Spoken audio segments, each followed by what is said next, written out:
Olá, gente. Então, para entender esse assunto, temos que ver, primeiro que nada, as diferenças culturais, que são diferenças paradigmáticas. O paradigma ocidental o paradigma implica uma visão da realidade, né?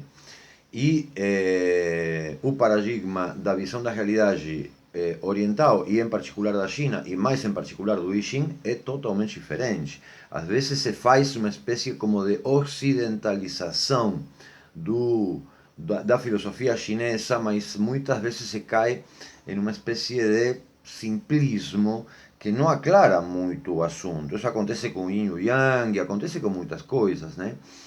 Então essas diferenças são realmente notáveis e são enormes. No Ocidente, por exemplo, temos o individualismo. Na China temos o coletivismo.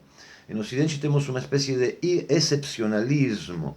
Na China temos um integracionismo a partir do Yin e do Yang, né? Que são necessariamente já de cara integracionistas, né? A própria ideia. Depois, no Ocidente temos, atravessando a cultura toda, as religiões de salvação. O judeu-cristianismo, que está, se diz de salvação porque estão baseadas na ideia de um Messias, de um Salvador. Não, na China isso não colou muito. Tem cristianismo na China, mas não colou muito, apesar de que tem cristãos, mas não é uma coisa que atravessa a cultura. O que temos na China? Temos uma filosofia cósmica naturalista que vem do I Ching. Depois do I Ching passa para o taoísmo, passa para o confucianismo, né? Essa diferença faz que, por exemplo, o saber da China, o conhecimento da China, a filosofia da China, parece mais com a filosofia do Ocidente que com a religião. Né? E no Ocidente a religião atravessa a cultura de uma maneira muito maior, inclusive até a nível institucional. Né? E depois temos, por exemplo, o caso dos escolhidos. Os escolhidos, por exemplo, em Ocidente, são por revelação divina, são religiões baseadas na fé. Né? Então, é por revelação divina, ou por herança, uma suposta herança divina, ou por um decreto divino. Né? Na Torá a gente encontra aquela expressão, o povo escolhido. Né? Os judeus são o povo escolhido. E depois no cristianismo também temos a questão do Messias, né? Do Jesus, né? Que também é por revelação. Né? E já na China isso não está. Não está. Na China funciona por saber, não funciona por revelação. Funciona por saber, funciona por mérito, funciona por uma alquimia que atraviesa de manera transversal a cultura toda, no solo a China, sino la región. Né? O Yin e o Yang estão presentes em Japão, bom, já falei mil vezes. Né? E isso propõe uma diferença notável. Depois temos a questão da alquimia.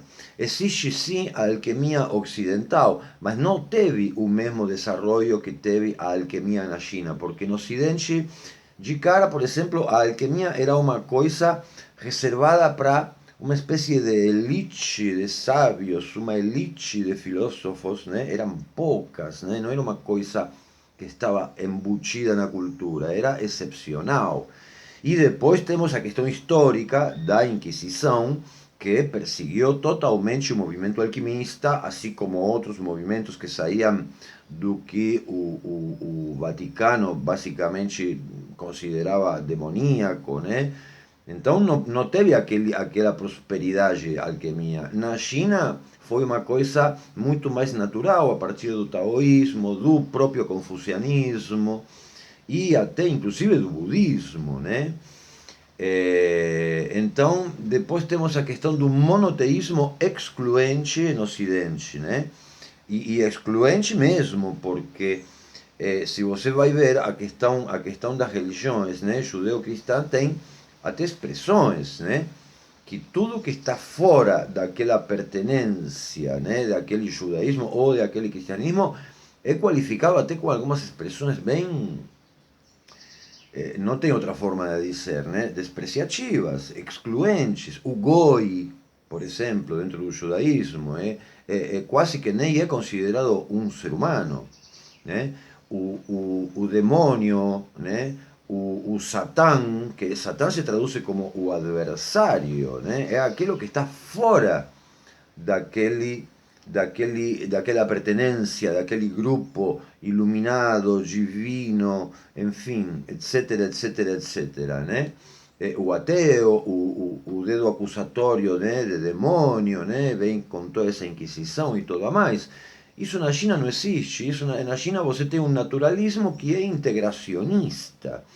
Só pelo fato de ser naturalista, essa questão do yin e do yang já planteia uma integração. Tudo vem de dois, nada vem de um. Tudo vem de dois. Tudo precisa o masculino e o feminino. Na natureza é assim. A filosofia do I Ching é naturalista, é cósmica e é naturalista. Depois temos a questão essa do bem e do mal, daquela coisa de que tudo que pertence àquele grupo, àquela religião, àquela etnia, ou àquela raça, ou aquela pertenência é bem. E tudo que está fora é mal. Né? Que derruba até o próprio monoteísmo, porque se tem alguma coisa fora do que foi criado por Deus, então quer dizer que tem outro Deus. Né?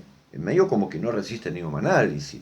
Na China não temos isso. Na China temos um naturalismo integral, onde o bem é a natureza em equilíbrio com o tempo, em correspondência com o tempo. É o receptivo em correspondência com o criativo.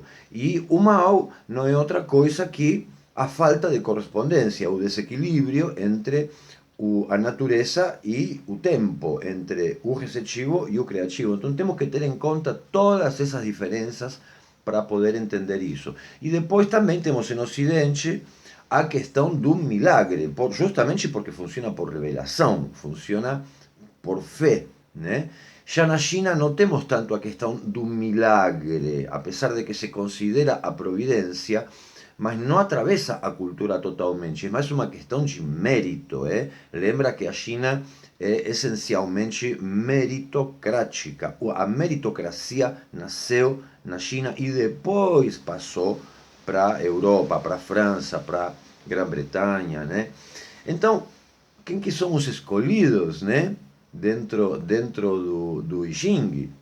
Fiquei pensando bastante nisso, fiz uma pergunta para o I Ching, eu perguntei diretamente o que podia me dizer, que tem para me dizer a respeito dos escolhidos segundo o I Ching, a resposta foi fantástica, como sempre, surpreendente, vou desenvolver no final do vídeo.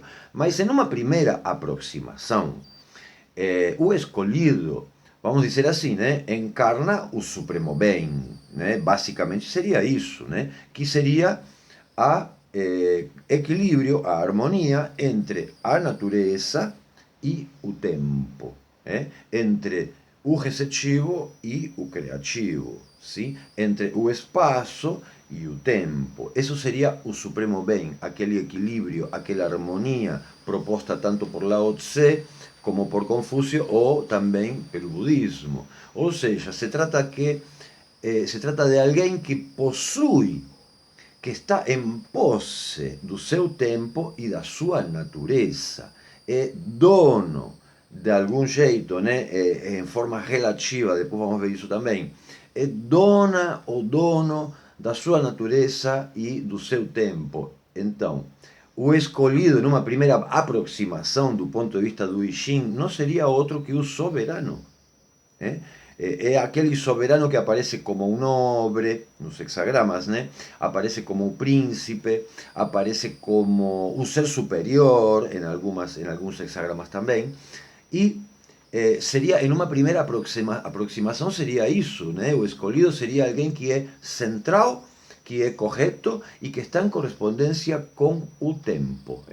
Isso implica uma liberdade, por isso falamos de soberano, uma liberdade em adaptação, ou seja, o soberano é aquele escolhido que escolhe, porque tem aquela soberania para poder escolher, né?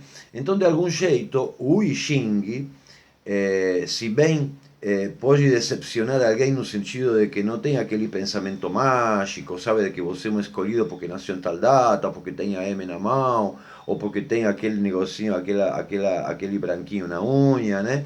pode decepcionar muita gente, mas tem uma visão muito mais realista e, nesse sentido, é absolutamente revolucionário, porque desperta as pessoas. Porque o I Ching não dá outra coisa que uma visão da realidade. E essa visão da realidade é o que provoca a mutação. É o que provoca a alquimia, através da qual se provoca uma mutação. Então, se trata de que o escolhido é aquele que escolhe bem segundo a circunstância, né? É um realismo natural. É a realidade em contraposição com o artifício. Vai de novo nos vídeos anteriores, quando falei de artifício, vou colocar aqui na descrição e no primeiro comentário. E por isso, justamente, como representa a realidade, muitas vezes dentro do I Ching, quando a gente recebe a resposta, isso provoca uma dissonância cognitiva. Porque a gente está olhando desde o artifício.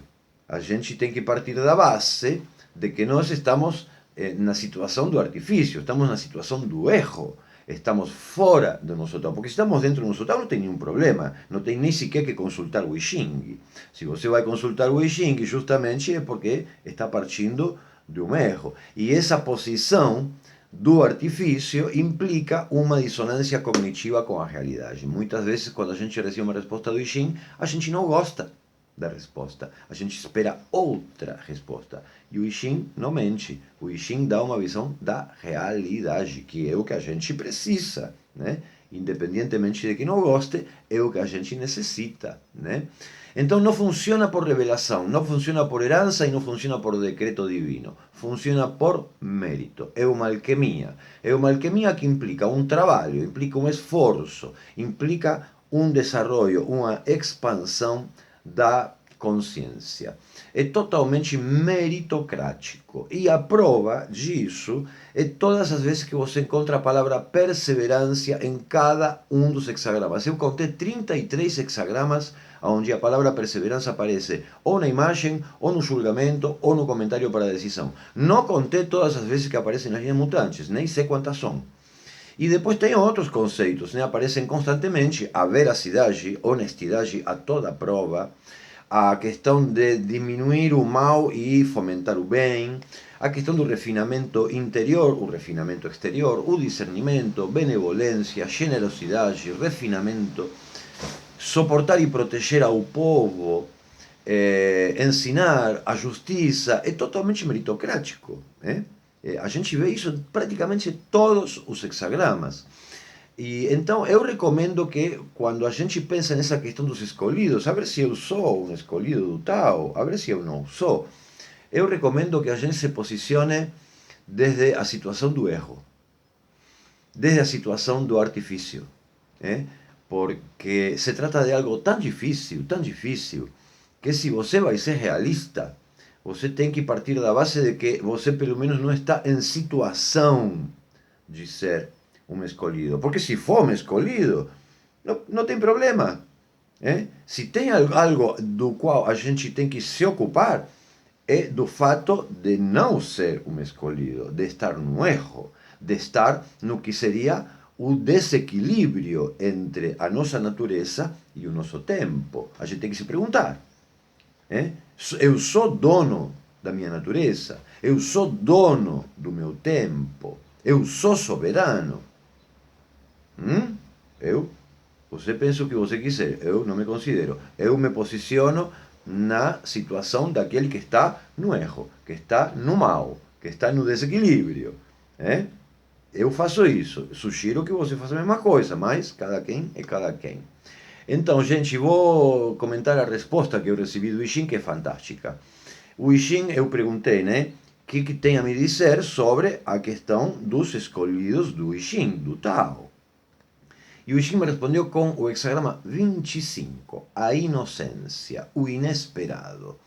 Na sequência, o hexagrama já começa falando que, voltando para trás, a gente se libera de culpas, se libera de erros, se libera de faltas. Depende se você está lendo a tradução em espanhol ou em português, fala desses três termos, né? E por que diz isso? Porque voltando para trás, porque justamente o hexagrama 25 vem do hexagrama 24, que é o retorno ao caminho, né? Então, aí a gente vê, depois, nas explicações do hexagrama, que a humanidade é originalmente inocente, é originalmente boa. A gente vê isso nos bebês. Os bebês são completamente inocentes. E que depois, com o crescer, o transcorrer do tempo e o desenvolvimento da consciência, se corrompe. Aí, inclusive, Wilhelm dá uma nota de rodapé onde associa essa ideia com a ideia do pecado original dentro do judaísmo, né? Depois vemos, esse hexagrama tem muito a ver com esse pecado original e tem muito a ver também com o próprio Jesus. Quando você veja a explicação que se dá sobre a linha 5 desse hexagrama, aí você vai entender a ideia de por que esse hexagrama está relacionado até com o próprio Jesus. No julgamento habla de supremo sucesso, isso é excepcional no I Ching, não aparece constantemente supremo sucesso com signos de admiração, né? E propício, favorável pela perseverança. Quem tem retitude vai ter supremo sucesso. Quem não for correto vai ter infortúnio. No comentário para a decisão, o firme chega desde fora, chega desde Tien, lá em cima, que é Deus, e passa a governar no interior.